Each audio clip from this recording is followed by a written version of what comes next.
Be ready. 5 seconds.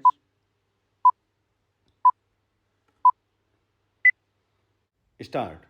Mr. Vice Chairman, I was speaking about the need for developing a strong UN delegation.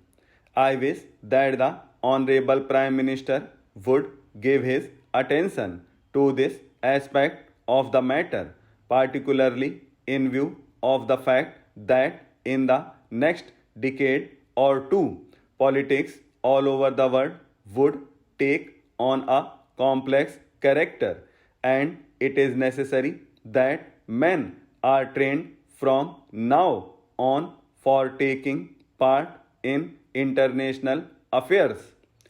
In the UK and the United States, such delegations are built with men who have wide knowledge of international affairs, and there should be other qualification for a man to be included in such a delegation. In this connection, I should also like to mention that it is time for government to develop sound conventions regarding the conduct of foreign affairs. In the United States, they have accepted the principle of bipartisan consultation on important affairs of policy. For example, when President Kennedy stood for election, President Eisenhower, even during the period of the conduct of the campaign of President Kennedy, kept him informed about major developments in foreign affairs. We have seen our government sending troops out of this country to the Congo, and at that time I had raised the point that before troops left our country for any assignments of an unusual character like the Congo assignment, members of the opposition should be informally consulted. There will be no question of any leakage of information whatever if leader in the opposition are consulted on important aspects of foreign policy. The consultative committee of the External Affairs Ministry does go some way to meet the needs of exchanging information about foreign affairs, but the informal consultation of the kind that I mentioned, where the leader of the opposition and leaders of other parties are called and told by the Prime Minister about unusual developments, would strengthen the conviction that the foreign policy of the country has the support not only of the Congress party but also of the entire country. I was speaking about our external publicity, and it is a subject on which I think I can speak with some confidence, as I have been an old time newspaperman in this country. The material which is sent out to foreign countries is extremely scrappy and useless. There is included in these messages some statement of what the minister was saying somewhere. We are trying to give publicity to ministerial activities, and it is inevitable that some such publicity should be given because ministers are in charge of the government, but one abroad does not get a real idea of what is happening in the country.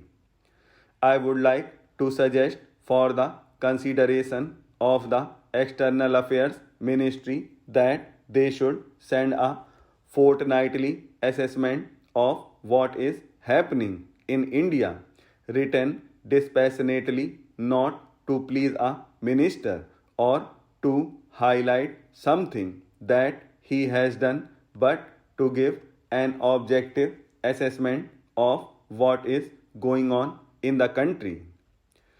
In the old days, when the British government was in existence, such fortnightly reports used to be sent by various state governments, and I think a beginning can be made in that direction in this matter. The other point I would like to suggest is that publicity is a complicated and technical matter. The Foreign Service, as it is constituted today, does not have sufficient training in publicity. The Estimates Committee, which went into the demands of the External Affairs Ministry, mentioned about the methods of training which have been adopted, but since our foreign service men are not trained in publicity work, and one sees, for example, that a lot of confusion has arisen in the United States over Ambassador Nehru's statement.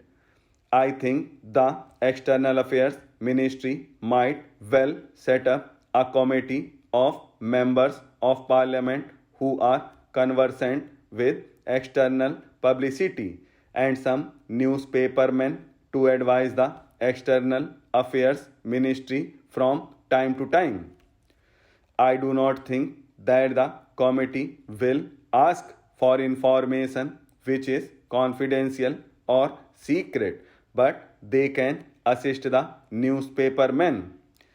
There are a handful of competent men who would be willing to serve on the committee in an advisory capacity. They would be able to tell the External Affairs Ministry what should be done in order that our news publicity abroad is better. I might mention also that the Estimates Committee had recommended the creation of a cultural cell. Sir, to my mind, we have also to be clear in our mind regarding the objective of rural industrialization. Do we mean to have only diversification of rural economy, and are we going to have rural industrialization only in order to give some help to those who find themselves unemployed during a certain period of the year? Are we aiming at utilizing local resources and meeting local needs through diversification of rural economy, or have we a more fundamental objective in mind when we are trying to industrialize the rural areas? Without this, I am afraid rural industrialization will not be possible.